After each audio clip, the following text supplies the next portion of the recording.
On Tuesday, President Biden signed 3 executive orders related to immigration. I will read to you one of the executive orders as follows.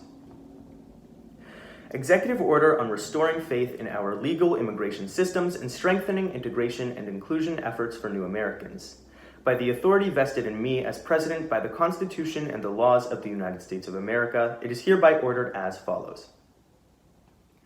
Section 1. Policy. Over 40 million foreign-born individuals live in the United States today. Millions more Americans have immigrants in their families or ancestry. New Americans and their children fuel our economy, working in every industry including healthcare, construction, caregiving, manufacturing, service, and agriculture. They open and successfully run businesses at high rates, creating jobs for millions, and then contribute to our arts, culture, and government, providing new traditions, customs, and viewpoints. They are essential workers helping to keep our economy afloat and providing important services to Americans during a global pandemic. They have helped the United States lead the world in science, technology, and innovation. And they are on the front lines of research to develop coronavirus disease 2019, COVID-19 vaccines, and treatments for those afflicted with the deadly disease. Consistent with our character as a nation of opportunity and of welcome, it is essential to ensure that our laws and policies encourage full participation by immigrants, including refugees, in our civic life, that immigration processes and other benefits are delivered effectively and efficiently, and that the federal government eliminates sources of fear and other barriers that prevent immigrants from accessing government services available to them. Our nation is enriched socially and economically by the presence of immigrants, and we celebrate with them as they take the important step of becoming United States citizens. The federal government should develop welcoming strategies that promote integration, inclusion, and citizenship, and it should embrace the full participation of the newest Americans in our democracy. Section 2. Role of the Domestic Policy Council.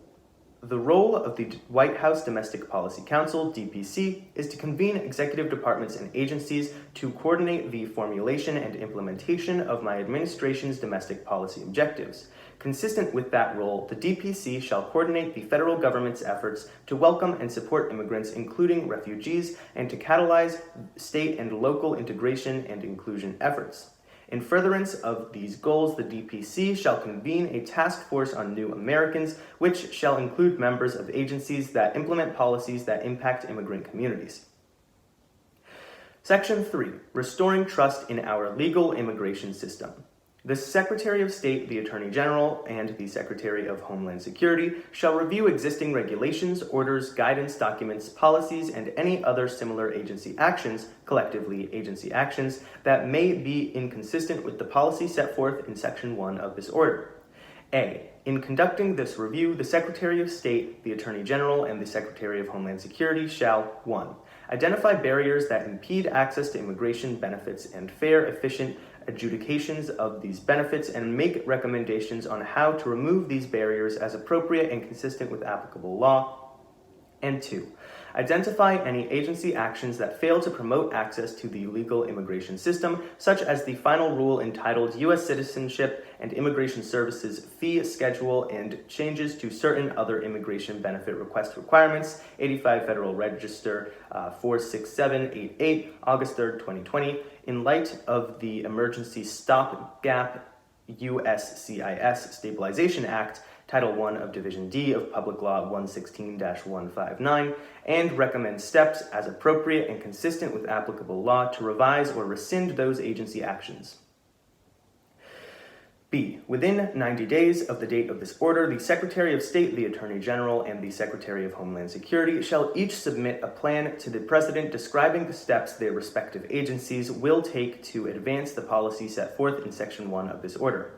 C. Within 180 days of submitting the plan described in subsection B of this section, the Secretary of State, the Attorney General, and the Secretary of Homeland Security shall each submit a report to the President describing the progress of their respective agencies towards implementing the plan developed pursuant to subsection B of this section and recognizing any areas of concern or barriers to implementing the plan.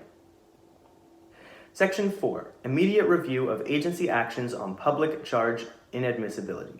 The Secretary of State, the Attorney General, the Secretary of Homeland Security, and the heads of other relevant agencies, as appropriate, shall review all agency actions related to implementation of the public charge ground of inadmissibility in Section 212A4 of the Immigration and Nationality Act, INA, 8 U.S. Code 1182A4, and the related ground of deportability in Section 237A5 of the INA, 8 U.S. Code 1227A5.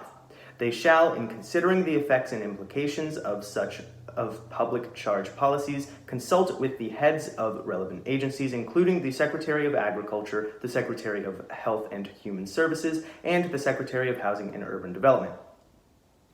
A. This review should 1. Consider and evaluate the current effects of these agency actions and the implications of their continued implementation in light of the policy set forth in Section 1 of this order. 2. Identify appropriate agency actions, if any, to address concerns about the current public charge policies' effect on the integrity of the nation's immigration system and public health.